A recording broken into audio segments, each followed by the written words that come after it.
चलिए पाठ प्रारंभ करते हैं। गंगा तरंग रमणीय जटाकलापम गौरी निरंतर विभूषित वाम भागम नारायण प्रिय मनंगमदापहारम वाराणसी पुरपतिं भज विश्वनाथम मनोजवं मारुततुल्यवेगं जितेन्द्रियं बुद्धिमतां वरिष्ठं वातात्मजं वानरयूथमुख्यं श्रीरामदूतं शरणं प्रपद्ये। रामो राजमणिः सदा विजयते रामं रमेशं भजे रामेणाभिहता निशाचरचमू रामाय तस्मै नमः। रामान्नास्ति परायणं परतरं रामस्य दासोऽस्म्यहं रामे चित्तलयः सदा भवतु मे भो राम मामधुरा। आज पुनः एक बार हम लोग इस उत्कर्ष नामक शास्त्राध्ययनोपक्रम के अंतर्गत सांख्य तत्व कौमुदी के चर्चा प्रसंग में उपस्थित हुए हैं। आप सभी प्रतिभागियों का हार्दिक स्वागत एवं अभिनंदन। आज हम लोग 31वीं कारिका पे विचार करने वाले हैं। इसके पूर्व यानी 30वीं कारिका में हम लोगों ने यह जो सांख्याभिमत अंतःकरण त्रय है, इस अंतःकरण त्रय के युगपत और क्रमशः व्यापार के विषय में जाना। युगपत चतुष्टयस्य तु वृत्तिः क्रमशश्च तस्य निर्दिष्टा दृष्टे तथाप्य दृष्टे त्रयस्य तत्पूर्विका वृत्ति है। ऐसा हम लोगों ने विचार किया। आज स्वाम स्वाम प्रतिपद्यन्ते परस्परापूत हेतुकाम वृत्तिम पुरुषार्थ एव हेतु न केनचित् कार्यते करणम, इस कारिका पे विचार करने वाले हैं। जैसा कि आचार्य वाचस्पति मिश्र अपने पूर्वोक्त रीति का अनुसरण करते हुए कारिका किस उद्देश्य से यहाँ ईश्वर कृष्ण के द्वारा स्थापित है, किस उद्देश्य से रचित है, उसके उद्देश्य का प्रकाशन करते हुए एक अवतरणिका बनाते हैं। और उस अवतरणिका से अत्यंत स्पष्ट हो जाएगी यह बात कि यह इसकी उपयोगिता क्या है, किस प्रकार की जिज्ञासा होने पर उस जिज्ञासा के समाधान के लिए यह कारिका प्रयुक्त है। तो जिज्ञासा कौन है? तो आचार्य वाचस्पति मिश्र एक अवतरणिका के माध्यम से इस कारिका के पीछे वाली जो बात है, यूं कह ले जो छिपी हुई है, जिसको उद्देश्य करके इस कारिका का प्रणयन हुआ है, उसको प्रकाशित कर रहा है। अवतरणिका है स्यादेतत् चतुर्णाम त्रयाणाम वा वृत्तयोः न तावन् तन्मात्राधीनाः तेषां सदातनत्वे वृत्तीनां सदुत्पाद प्रसंगात् आकस्मिकत्वे तु वृत्तिशंकर प्रसंगौ नियम हेतोरभावात् इत्यतः आह स्वामिति। यानी स्यादेतत्, ये पूर्व पक्ष स्थापित हो रहा है। क्या? चतुर्णाम त्रयाणाम वा वृत्तयः, चतुर्णाम यानी बाह्येन्द्रिय सहित त्रिविध अंतःकरण, ये यानी चारों, यानी एक बाह्येन्द्रिय की कोटि और 3 अंतःकरण, इनका, अथवा त्रयाणाम वा केवल मन बुद्धि अहंकार, इन तीनों का ही, त्रयाणाम मन बुद्धि अहंकारादीनाम मन बुद्धि अहंकाराणाम, ठीक है। तो त्रयाणाम चतुर्णाम त्रयाणाम वा वृत्तयः न तत् तावन मात्राधीनाः, इनका जो व्यापार है, यह व्यापार इनके ही अधीन है, मन बुद्धि अहंकार इनके ही अधीन है, आप ऐसा नहीं कह सकते। यानी आप 4 करणों की बात करो या 3 करणों की बात करो, इनके जो व्यापार हैं, जो तत्तद व्यापार हैं, इनका जो यह व्यापार इनके ही अधीन है, ऐसा न तावत तन्मात्राधीनाः, इनके ही अधीन है, आप ऐसा नहीं कह सकते। क्यों? यदि आप ऐसा मानोगे तो समस्या आ जाएगी। क्या समस्या आएगी? तेषां सदातनत्वे वृत्तीनां सदुत्पाद प्रसंगात्, तेषां सदातनत्वे यानी बाह्येन्द्रिय सहित अंतःकरण त्रयाणाम, चतुर इति एवं भूतानां चतुर्णाम, अथवा केवलम अंतःकरण त्रयाणाम, इन चारों के अथवा इन तीनों के सदातनत्वे मतलब सर्वेषु कालेषु विद्यमानत्वात्, सभी कालों में विद्यमान होने के कारण क्या हो जाएगा? वृत्तीनाम सदुत्पाद प्रसंगात्, वृत्तियां जो हैं हमेशा उत्पन्न होने लगेंगी। ये इनके जो व्यापार है वो हमेशा उत्पन्न होने लगेंगे, क्योंकि वो जो सार्वकालिक हो गया तो उनके व्यापार भी सार्वकालिक हो जाएंगे। यदि हम माने कि इन चारों के अथवा इन तीनों के जो व्यापार हैं, यह व्यापार इनके ही अधीन है, यदि ऐसा माने तो उनके सदातन होने के कारण, सदातनत्वम नाम नित्यत्वम, यानी सर्वेषु कालेषु विद्यमानत्वात्, नित्य होने के कारण, सभी कालों में विद्यमान होने के कारण इनकी जो वृत्तियां हैं, इनके जो व्यापार हैं, वो सदुत्पाद प्रसंगात हमेशा उत्पन्न होने लगेंगे। और यदि आकस्मिक मान ले कि नहीं ये अहेतुक हैं, अहेतुक हैं मतलब कोई इनका हेतु नहीं है, इनका जो व्यापार है इस व्यापार के उत्पत्ति का कोई हेतु नहीं, आकस्मिकत्व यानी अहेतुत्व, हेतु मान ले तो क्या होगा, समस्या आ जाएगी। फिर ऐसी समस्या वृत्ति संकर प्रसंग, वृत्ति संकर प्रसंग हो जाएगा, यानी वृत्ति में सांकर्य आ जाएगा। सांकर्य क्या आएगा कि अब जो मन है यह संकल्प विकल्प करने वाला है, ऐसा हम लोगों ने जाना। अब यह मन बैठ के निश्चय भी करने लगेगा, और बुद्धि जो निश्चयात्मिक है वो संकल्प विकल्प करने लगेगी। इस प्रकार यूं कह ले सांकर्य हो जाए। चक्षु जो है शब्दम गृहणीयात, रूप को छोड़ करके शब्दम गृहणीयात, ठीक है। श्रोत्रंच रूपमिति, श्रोत्रंद्री जो शब्द का ग्रहण करती है वो रूप का ग्रहण करने लगे। और अहंकार जो है वो निश्चिनुयात, निश्चय करने लगे। और बुद्धि जो है संकल्पम कुर्यात, संकल्प करने लगे। इस प्रकार अहेतुक मानने पर कि इनका कोई हेतु नहीं है, इनका कोई कारण नहीं है, ऐसा मानने पर क्या होगा, वृत्ति संकर प्रसंग, वृत्ति संकर प्रसंग हो जाएगा, मतलब सांकर्य दोष आ जाएगा। नियम हेतु अभावात, ऐसा क्यों, क्योंकि कोई ऐसा नियम ही नहीं रहा, कोई नियामक हेतु ही नहीं है जिससे हम कहे कि इसका यह व्यापार है।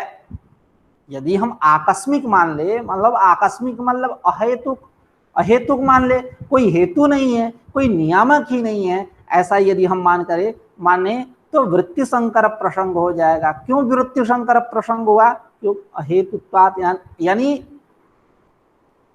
नियम हेतु हो अभावात, कोई नियामक हेतु के न रहने के कारण। इत्यतः आह, तो क्या माने, अब तन्मात्राधीन मानेंगे तो समस्या आ गई, हमेशा व्यापार होने लगेगा उनके नित्य होने पर। मन बुद्धि अहंकार या दशेंद्रिय इनके नित्य होने पर, चार पक्ष मान के चल रहे हो कर्णों का, या तीन पक्ष मान के चल रहे हो उनको छोड़ करके दशेंद्रियों को, तो इनका व्यापार हमेशा होने लगेंगे। यदि अहेतुक माने तो सांकर्य दोष आ गया। तो इत्यतः आह, क्या मान के चलना है, क्या लेना है, तो ऐसे जिज्ञासा हो रही है। तो इस जिज्ञासा के उपशम के लिए, समाधान के लिए ईश्वर कृष्ण ने यह कारिका बनाया। इस कारिका के पीछे यही बात छिपी हुई है।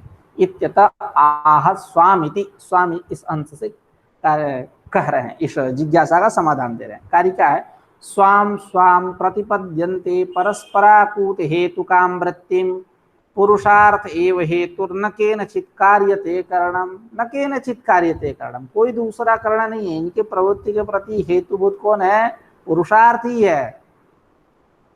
ठीक है, तो अर्थ पहले सामान्य अर्थ कर लेते हैं, उसके बाद हम लोग तत्वकौमुदी पे विचार करेंगे।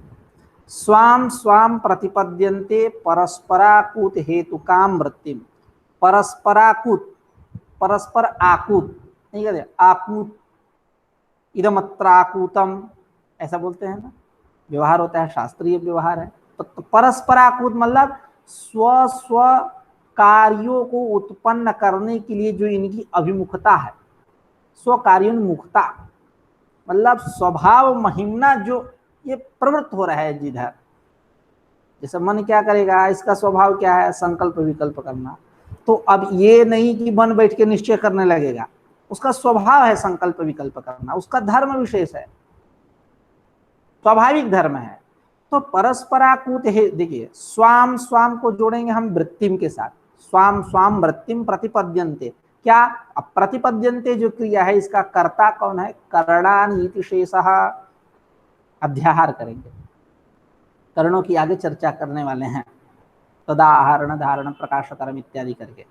तो कर्णानीति शेषः, ये जो कर्ण है यह परस्पराकूत हेतु काम, परस्पराकूत मतलब अपने अपने कार्योन्मुखता है ना, यानी मन का क्या है, संकल्प विकल्प करना, बुद्धि क्या करेगी, निश्चय करेगी, अहंकार क्या करेगा, गर्व करेगा, और दशेंद्रियां जो है ये आलोचना इत्यादि करेंगे। तो इनका यही स्वभाव है, यही स्व कार्योन्मुखता है ना।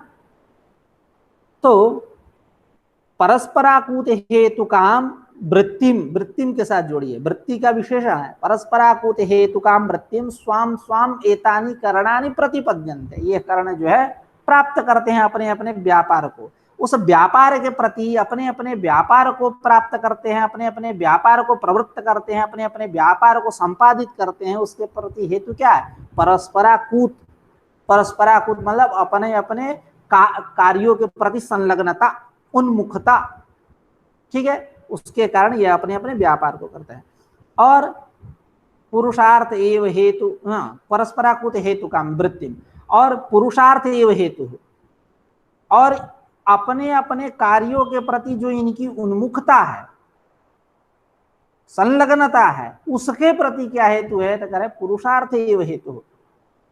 देखिए दो बात निकाल सकते हैं ऐसे कि एक तो यह जो वृत्तियां हो रही हैं अपने अपने स्वाम स्वाम करणानी स्वाम स्वाम वृत्तिम प्रतिपद्यन्ते, अपने अपने वृत्ति को यानी व्यापार को प्राप्त कर रहे हैं। क्यों, परस्पराकूत होने की कारण। अब उस परस्पराकूत स्व स्व कार्योन्मुखता के प्रति हेतु क्या है, तो पुरुषार्थ। तो पुरुषार्थ एव हेतु, पुरुषार्थ ही हेतु, न केनचित् कार्यते करणम, कोई दूसरा करण यानी साधन यहाँ प्रयोजक नहीं है, ईश्वरादि रूप कोई करण नहीं है। इनके परस्पराकूत के प्रति यानी स्व स्व कार्योन्मुखता के प्रति, संलग्नता के प्रति हेतु जो है वह इनका पुरुषार्थ ही है, कोई दूसरा ईश्वरादि करण नहीं है, साधन नहीं है इत्यादि। ठीक है, इस प्रकार कारिका का यह सामान्य अर्थ हुआ। स्वाम स्वाम प्रतिपद्यन्ते परस्पराकूत हेतु काम वृत्तिम पुरुषार्थ एव हेतुर्न केनचित् कार्यते करणम। अब सांख्य तत्व कौमुदी में देखिए क्या कहते हैं, करणानि इति शेषः, जोड़ लीजिए इस करणानि, इस पद को शेष है, इसको प्रतिपद्यन्ते क्रिया का कर्ता समझिए। यथा ही उदाहरण के माध्यम से यह समझा रहे हैं कि परस्पराकूत, परस्पराकूत जो है उसको एकदम कार्यों के प्रति जो यह संलग्नता है इनकी, इसी को समझा रहे एक उदाहरण देकर। जैसे आप पहले भावार्थ समझिए पंक्ति का। जैसे मान लीजिए राजा, कोई एक राजा, वो किसी दूसरे राजा पर आक्रमण करना चाहते हैं, तो उनके दलबल में बहुत सारे सैनिक हैं, कुछ उसमें शाक्तिक हैं, मतलब शाक्तिक मतलब शक्ति नामक आयुध को चलाने वाले हैं, कुछ लाठी चलाने वाले हैं, कुछ भाला चलाने वाले हैं इत्यादि। तो यह जो जब वो चढ़ाई करेंगे, उनकी प्रसिद्धि उसी से है कि यह लाठी चलाने में एक नंबर का है। तो जब वो आक्रमण करेगा तो ये नहीं कि लाठी छोड़ करके बंदूक उठा लेगा, भाला वाला भाला छोड़ करके शाक्तिक उठा लिया या कोई खड्ग उठा लिया इत्यादि, कोई दूसरा साधन नहीं। जो जिसके लिए प्रसिद्ध है, वह जिसका जो स्वभाव है उसी को वह ग्रहण करेगा। उसी प्रकार यह जो कर्ण है, ये अपने अपने स्वभाव महिम्ना, यही परस्पराकूत है, अपने अपने कार्योन्मुख मतलब स्वभाव महिम्ना अपने अपने व्यापार को उत्पन्न करेंगे। और इस व्यापार के प्रति हेतु कौन होगा, पुरुषार्थ, कोई दूसरा ईश्वरादि करण नहीं है। इसी बात को सांख्य तत्व कौमुदीकार आचार्य वाचस्पति मिश्र अपने शब्दावली में कह रहे हैं। यथा ही बहवः पुरुषाः शाक्तिक याष्टिक धानुष्क कार्पाणिकाः कृतसंकेताः परस्परावस्कन्दनाय प्रवृत्ताः तत्र अन्यतमस्य आकूतम् अवगम्य अन्यतमः प्रवर्तते, प्रवर्तमानस्तु शाक्तिकः शक्तिम् एव आदत्ते न तु यष्ट्यादिकम्, एवं याष्टिकोऽपि यष्टिम् एव न शक्त्यादिकम्। तथा अन्यतमस्य कर्णस्य आकूतात् स्वकार्यकारणाभिमुख्यात् अन्यतमं करणं प्रवर्तते, तत्प्रवृत्तेश्च हेतुमत्वात् न वृत्त्यसंकर प्रसंग। इत्युक्तम स्वाम स्वाम प्रतिपद्यन्ते इति। यानी यथा ही बहवः पुरुषा, बहुत सारे ऐसे पुरुष देखने को मिलते हैं जो शाक्तिक याष्टिक धानुष कार्पणिका, जो शाक्तिक हैं, शक्ति नामक आयुध को चलाने वाले हैं, याष्टिक हैं, यष्टि मतलब यष्टयः प्रविशन्ति कुंताः प्रविशन्ति, लाठी, ठीक है। और कुछ लोग धानुष का हैं, धनुष बाण चलाने वाले हैं, कुछ लोग कार्पणिक है, कृपाण चलाने वाले हैं, जो काली जी कृपाण लेके उनका फोटो नहीं दिखाता है, तो वही कृपाण। तो कुछ लोग काल्पनिक है। कृत संकेता परस्पर अवस्कंदनाय, पर परावस्कंदनाय मतलब कृत संकेता, मतलब एक दूसरे के मतलब संकेत से समझ करके भाव को, परावस्कंदनाय, परावस्कंदनाय यानी पर जो शत्रु है उसके अवस्कंदन के लिए, मर्दनाय प्रवृत्ता, मर्दन के लिए यानी उसको मारने के लिए प्रवृत्त हुए, ठीक है। तो जब प्रवृत्त हुए उस अवस्था में तत्र अन्यतमस्य आकूतम अन्यतम तत्र अन्यतमस्य आकूतम अवगम्य, एक दूसरे के अभिप्राय को समझ करके अन्यतमः प्रवर्तते, दूसरा प्रवृत्त होगा। जो शाक्तिक है तो उसका शक्ति नहीं पकड़ना है, मैं याष्टिक हूं तो हमको लाठी ही उठाना है। इस प्रकार तत्र अन्यतमस्य पुरुषस्य, जोड़ लीजिए पुरुषस्य का विशेषण है, अन्यतमस्य आकूतम अवगम्य अन्यतमः प्रवर्तते कश्चन अन्यः पुरुषः, अन्यतमः यह वर्तते वो प्रवृत्त होता। प्रवर्तमानस्तु शाक्तिकः शक्तिमेव आदत्ते, प्रवर्तमान जो यदि शाक्तिक है तो शक्ति को ही ग्रहण करता, न तो याष्ट्यादिकम, वो याष्ट्यादि को ग्रहण नहीं करता। एवं याष्टिकोपि यष्टिम एव न शक्त्यादिकम, उसी प्रकार याष्टिक जो है लाठी चलाने वाला जो है वह यष्टि को ही पकड़ता है, न शक्त्यादिकम, शक्ति इत्यादि को नहीं पकड़ता। ठीक उसी प्रकार प्रकृत स्थल में कर्णों की बात की जाए तथा अन्यतमस्य कर्णस्य, जो अन्यतम कर्ण है यानी दशेंद्रिय लेकर चलिए या मन बुद्धि अहंकार लेकर चलिए, एक दूसरे के प्रति अन्यतमत्व उनमें रहेगा। तो तथा अन्यतमस्य कर्णस्य आकूतात्, आकूतात् स्वकार्य कारणाभिमुख्यात्, यही है आकूतात् का मतलब स्वकार्य कारणाभिमुख्यात्, अपने अपने कार्यों को करने के प्रति जो इनका स्वभाव है, जो मतलब यूं कह ले अपने अपने कार्यों को संपन्न करने के प्रति जो इनकी क्षमता है, स्वभाव महिमना, स्वकार्य करणाभिमुख्यात मतलब अपने अपने कार्यों को उत्पन्न करने के प्रति यह इनमें करणता है, मतलब एतत् स्वभाव महिमना अन्यतमम करणम प्रवर्तते, अन्यतमात् प्रति अन्यतमम प्रवर्तते। जैसे जैसे जैसे वहां पूर्व में कहे तत्र अन्यतमस्य आकूतम अवगम्य अन्यतमः प्रवर्तते, एक दूसरे के भाव को समझ करके दूसरा प्रवृत्त हुआ है कि हमको लाठी ही लेना है, मैं याष्टिक हूं, मैं शाक्तिक हूं, हमको शक्ति ही लेना है, मैं कार्पणिक हूं, कृपाणी हमें लेना है, मैं धानुष को हूं, मैं हमें धनुष ही लेना है। इस प्रकार एक दूसरे के भाव को समझ करके अपने अपने मतलब स्वम स्वम विषयान उपादत्ते, अपने अपने विषयों को ग्रहण करते हैं। ठीक उसी प्रकार यहाँ भी तथा अन्यतमस्य कर्णस्य आकूतात् यदि स्वकार्य कारणाभिमुख्यात्, यही आभिमुख्य होने से अन्यतमम करणम प्रवर्तते, अन्यतम एक करण प्रवृत्त होता है अपने व्यापार के प्रति। तत्प्रवृत्तेश्च हेतुमत्वात्, इनके प्रवृत्ति, इनकी जो प्रवृत्ति है वो प्रवृत्ति अब अहेतुक नहीं रही, अब हेतु होनी हो गई, हेतुमत्व हो गया, मतलब यूं कह ले अहेतुक इनकी प्रवृत्ति नहीं हुई, बिना किसी कारण से प्रवृत्ति नहीं हुए। तत्प्रवृत्तेश्च हेतुमत्वात् न वृत्ति संकर प्रसंग, इसलिए आपने जो आपने पूर्व पक्ष किया कि आकस्मिकत्वे तो वृत्ति संकर प्रसंग, अहेतुक मानने पर वृत्ति संकर प्रसंग हो जाएगा, यह बात नहीं रही। तत्प्रवृत्ति, इनके प्रवृत्ति, इनकी जो प्रवृत्ति है वो हेतुमत हो गई, हेतुमती हो गई, मतलब उसका कोई ना कोई हेतु है। क्या हेतु हुआ? स्व कार्य कारणाभिमुख्य। ठीक है, तो तत्प्रवृत्तेश्च हेतुमत्वाद न वृत्ति संकर प्रसंग, वृत्ति संकर प्रसंग नहीं हुआ। इत्यतः उक्तम, इसी बात को ऊपर कारिका में कहे स्वाम स्वाम प्रतिपद्यन्ते इति प्रतीक ले लिए। अब आगे पुनः एक बात कह रहे हैं, स्यादेतत्, क्या? याष्टिकादयः चेतनत्वात् परस्पराकूतम अवगम्य प्रवर्तन्ते इति युक्तम, करणानि तु अचेतनानि तस्मान्नैवं प्रवर्तितुम उत्सहन्ते।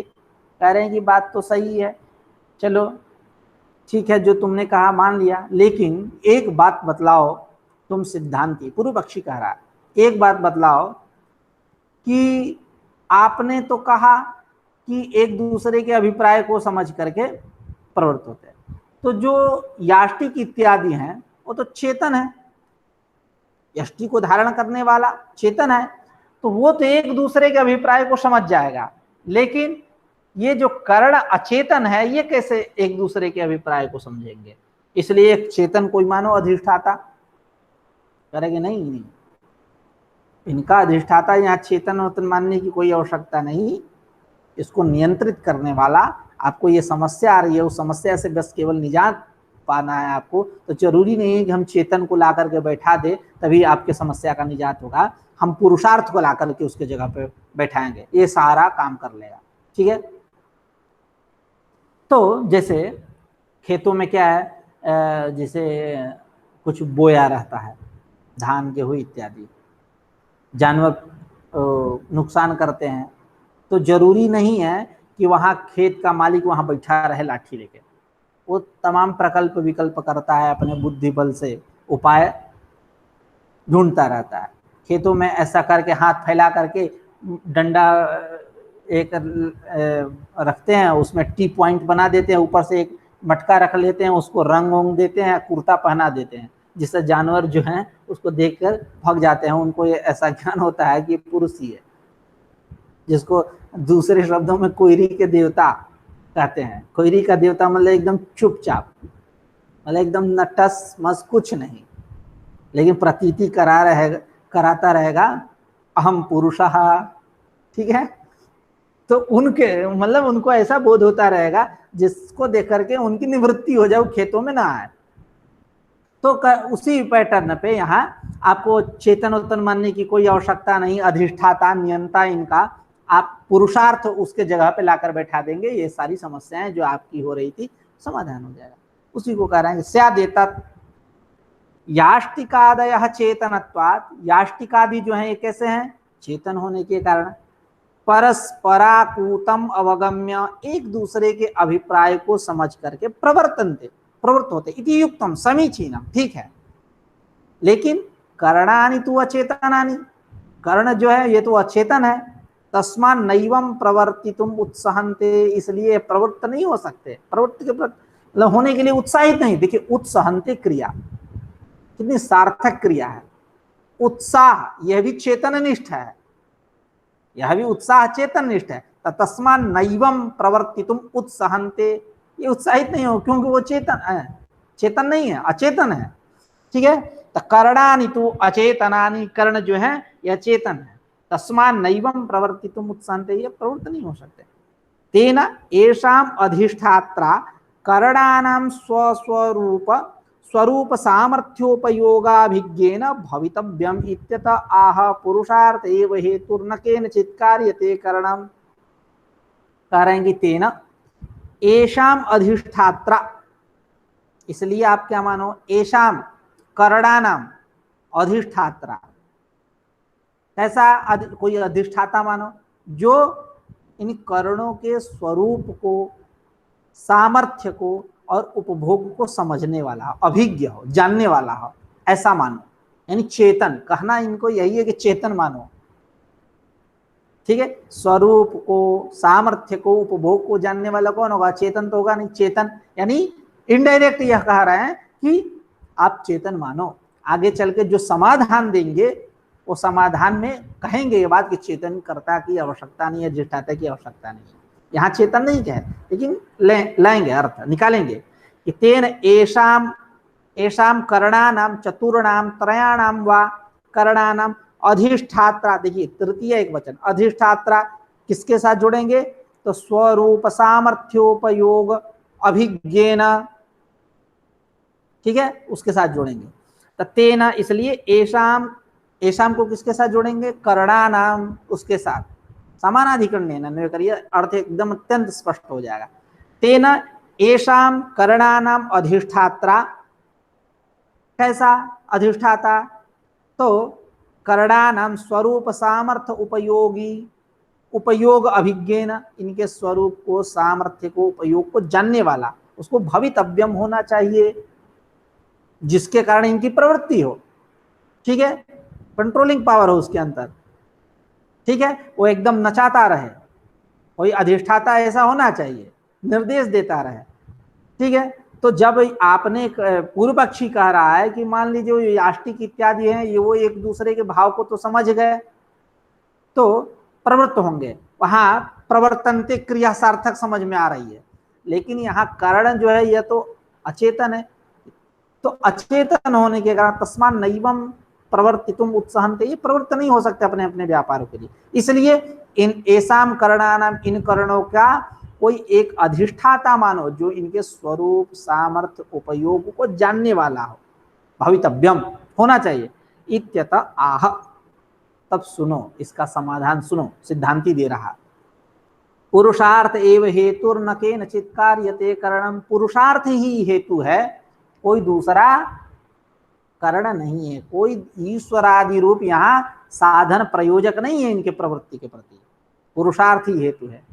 आगे भोगा पवर्ग लक्षण पुरुषार्थ एव अनागतावस्था प्रवर्तयति करणानि कृतमत्र तत्स्वरूपाभिज्ञेन कर्त्रा,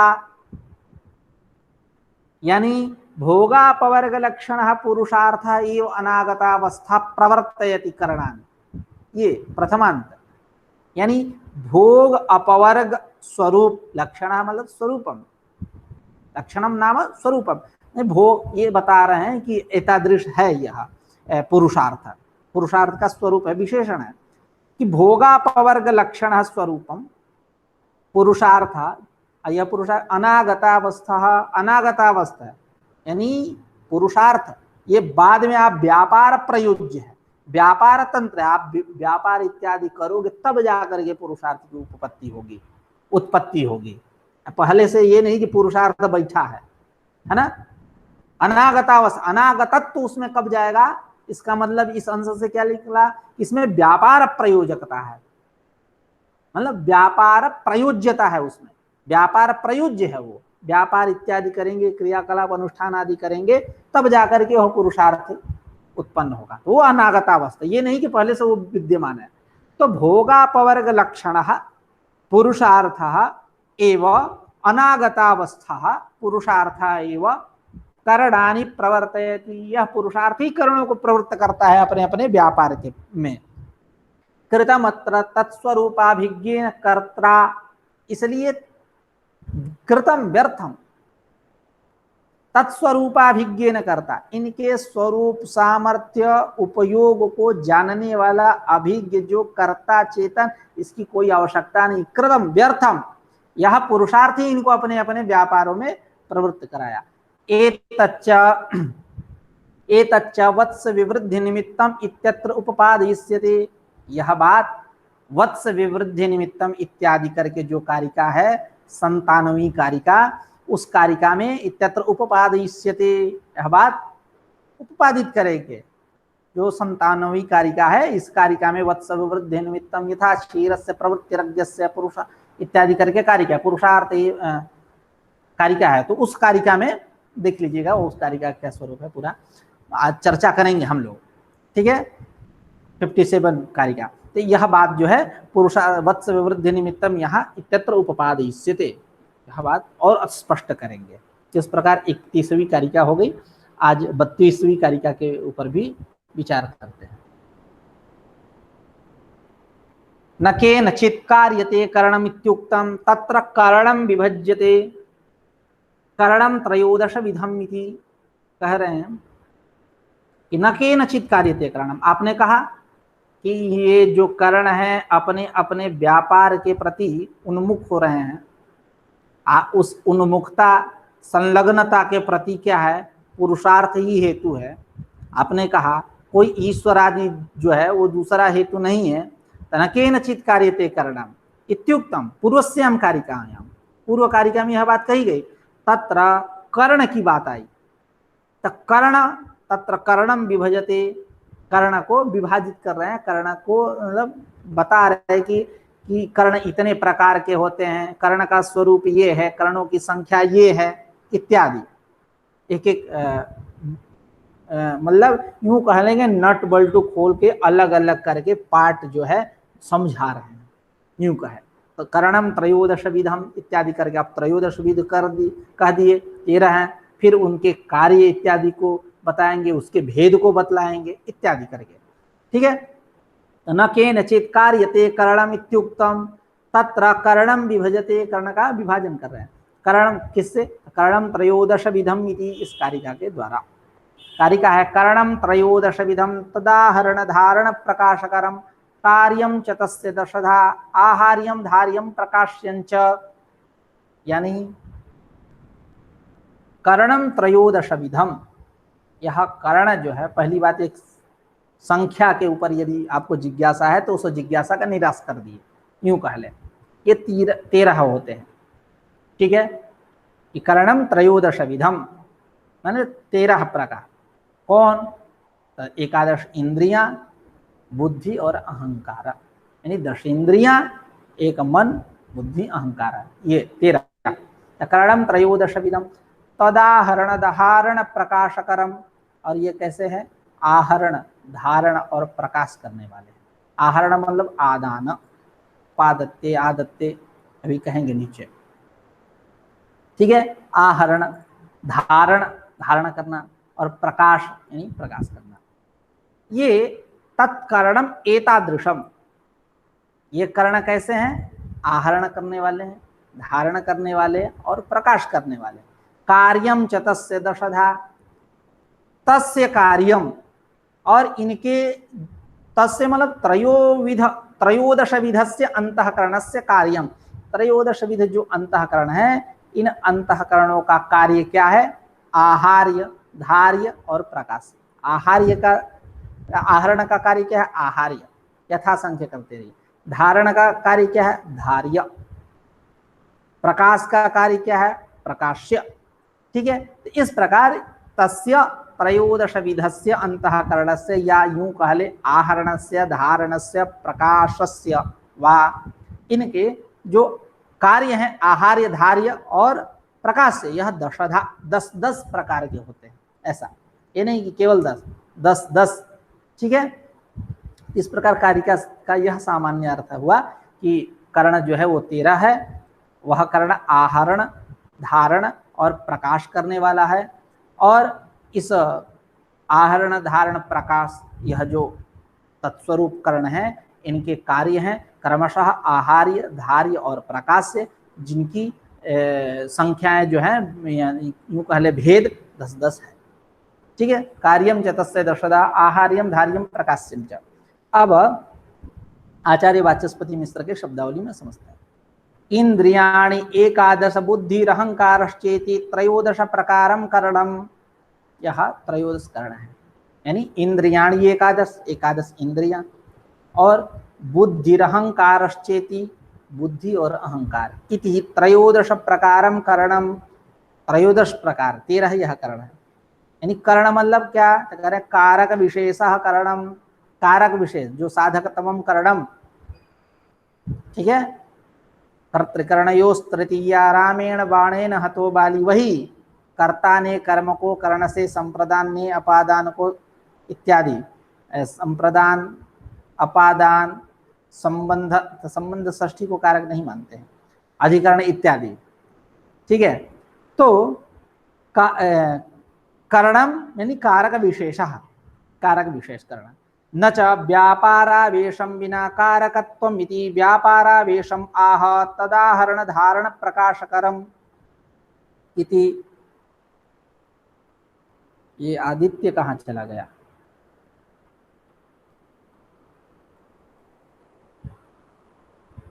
एक मिनट,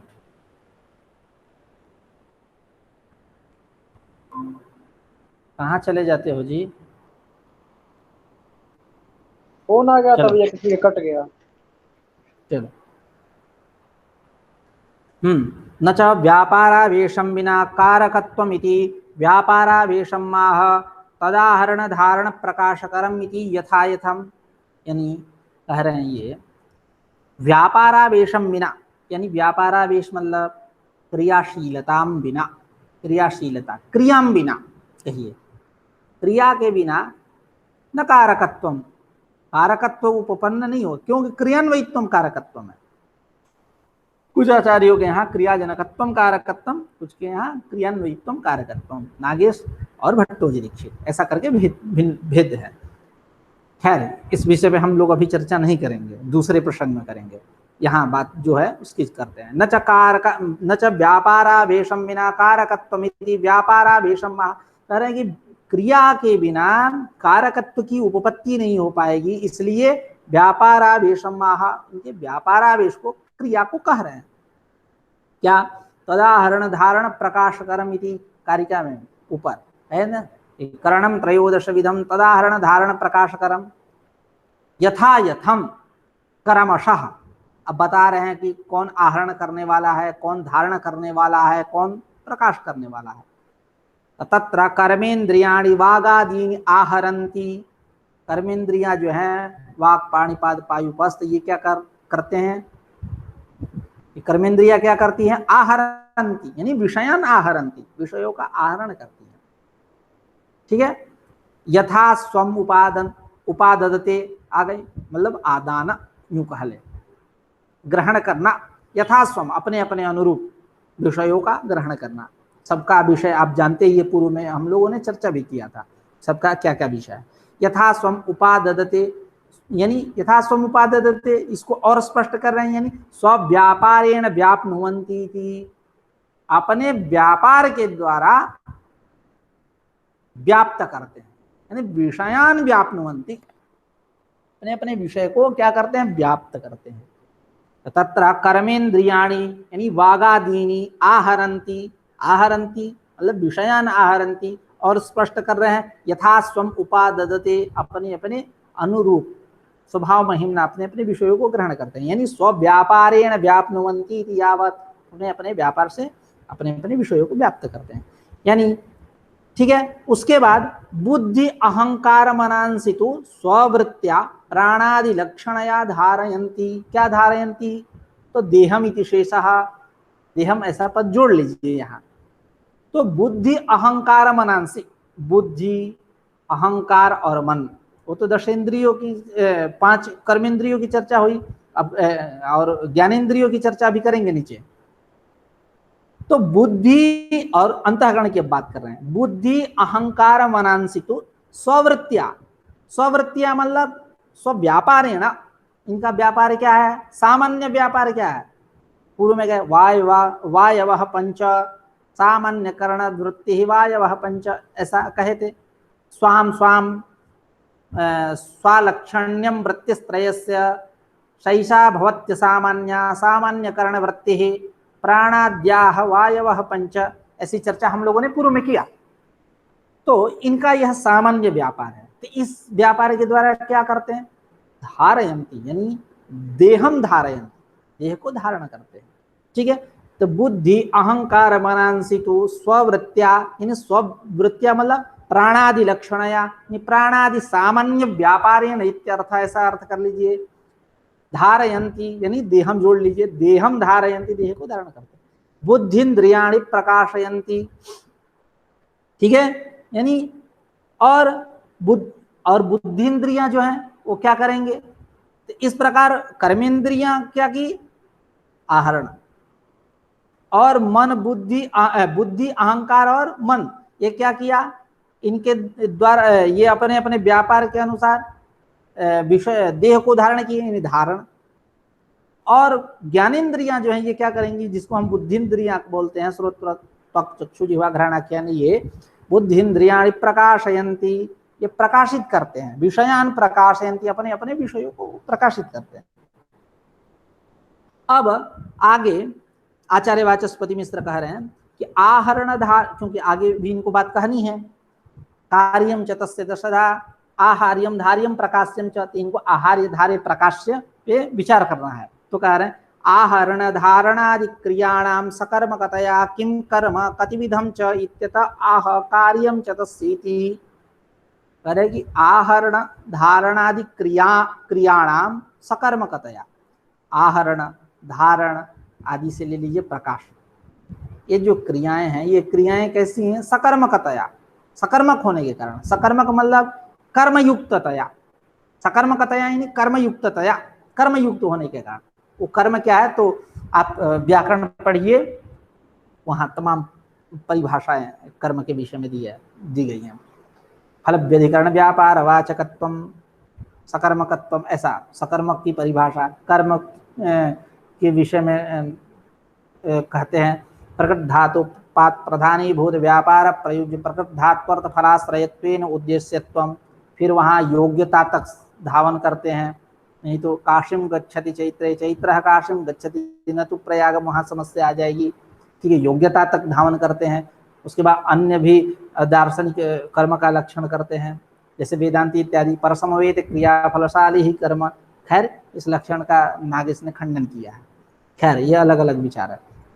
तो सकर्मकतया यानी कर्मयुक्ततया, आहरण धारणादि क्रियाणाम यानी आहरण धारण प्रकाश इत्यादि जो क्रियाएं हैं, इन क्रियाओं को सकर्मकतया, सकर्मक होने से, किम कर्म, कर्म के विषय में जिज्ञासा होगी, ये कर्म कौन है, कतिविधम च, और कितने प्रकार के हैं, इत्यतः आह, ये जिज्ञासा होने पर ग्रंथकार टीकाकार सांख्य तत्व कौमुदीकार आचार्य वाचस्पति मिश्र कह रहे कार्यम च तस्येति, नहीं कार्यम तस्य त्रयोदश विधस्य करणस्य दशधा आहार्यम धार्यम प्रकाश्यं च, यानी तस्य, तस्य मतलब त्रयोदश विधस्य करणस्य, त्रयोदश विध जो कर्ण, दशेन्द्रियां मन बुद्धि अहंकार, तो तस्य त्रयोदश विधस्य करणस्य कार्यम दशधा, कार्य जो है इनके 10 है।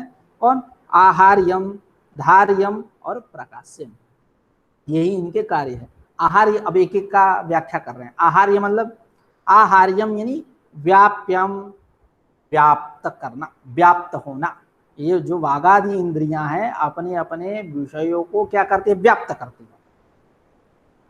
ठीक है, यानी और स्पष्ट कर रहे हैं, कर्मेन्द्रियाणाम वचनादान विहरणोत्सर्गानंदाः यथा यथम व्याप्याः, यह जो कर्मेंद्रियां हैं वाक पाणी पाद पायुपस्थ इत्यादि कर्मेंद्रियां जो हैं, इनके जो विषय है वचनादान विहरणोत्सर्गानंदाश्च, वचन आदान विहरण उत्सर्ग और आनंद, यथा यथम व्याप्याः, उनको व्याप्त करती हैं, अपने अपने विषयों को व्याप्नुवन्ति।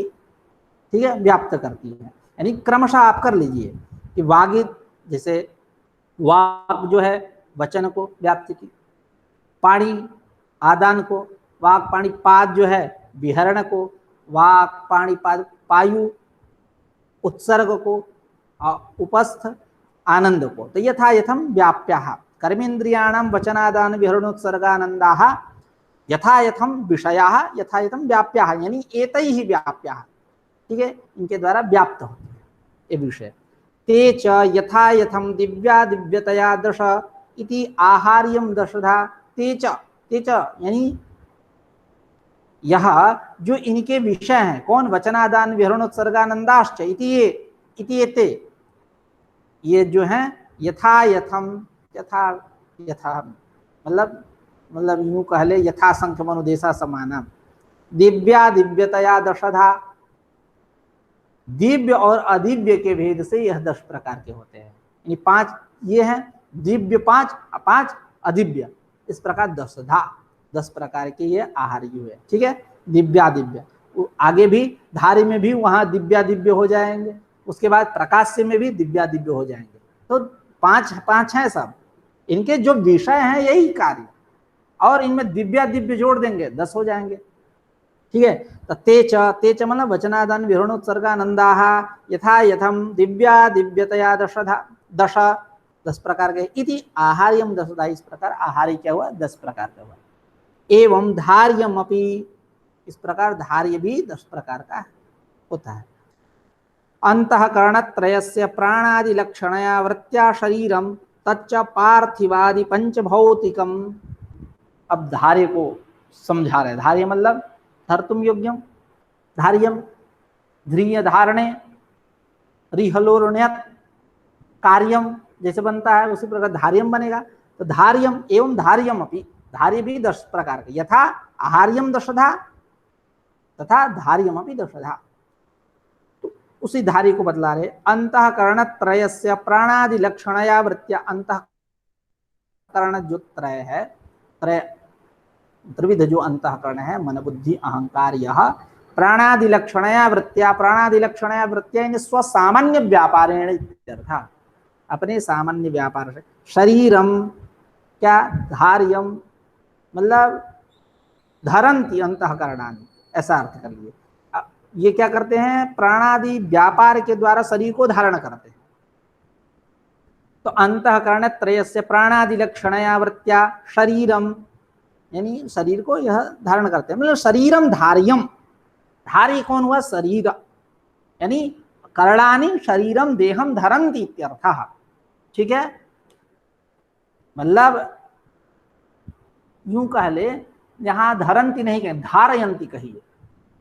क्यों कि वृत्त्या प्राणादि लक्षणया वृत्त्या शरीरम धारयंती, ऐसा अर्थ करिए, पकड़वाना हेतु प्रेषणादि अर्थ में निच प्रत्यय कर दीजिए। ठीक है, तो एवं धार्यमपि, धार्य भी अंतः 10 प्रकार का होता है, यथा आहार्यम दशधा तथा धार्यमपि। अंतःकरण करणत्रयस्य प्राणादि लक्षणया वृत्त्या शरीरम धार्यम तच्च शरीरम, यह जो शरीर है पार्थिवादि पंचभौतिकम, ये कैसा पंचभौतिक है, पार्थिवादि पंचभौतिक है। क्षितिजल पावक गगन समीरा पंचतत्व मिली अधम शरीरा, तो पार्थिवादि पंचभौतिक है। शब्दादीनाम पंचानाम समूह पृथ्वी, अब पृथ्वी के विषय में बता दिए कि शब्दादि जो है, शब्द स्पर्श रूप रसगंध, ये जो है इन पांचों का जो समूह है, समष्टि है, उसको बोलते हैं पृथ्वी। तेच पंच दिव्या दिव्यतया दश इति धार्य इति धार्यमपि दशधा, इस प्रकार तेच, तेच शब्दादय, ये जो शब्दादि हैं 5 दिव्य और अदिव्य के भेद से कितने प्रकार के होते हैं 10 इति, इस प्रकार धार्यमपि दशधा, धार्य भी 10 प्रकार हुआ।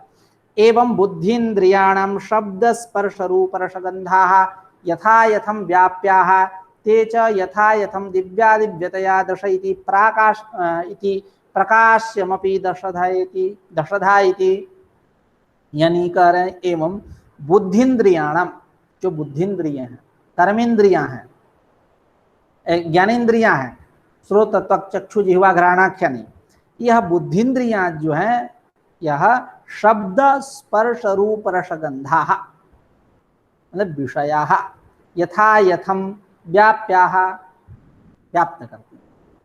नहीं, बुद्धिन्द्रियों ये जो हैं, इनके क्रमशः विषय क्या, जैसे वहाँ वचनादान विवरण सर्गानंदाष्ट, उसी प्रकार यहाँ यथा संक्रमण उद्देश्य समानाम लगा दीजिएगा कि जो श्रोत्र है वो रूप को ग्रहण करेगा, त्वक जो है स्पर्श को, श्रोत त्वक चक्षु जो है रूप को, श्रोत त्वक चक्षु जिह्वा रस को, घ्राण जो है गंध को। इस प्रकार एवं बुद्धिन्द्रियाणाम भी, बुद्धिन्द्रिय जो है, ज्ञानेन्द्रिय जो है, इनके शब्द स्पर्श रूप रसगंध यथा यथम व्याप्याः, ये विषयाः विषय हैं।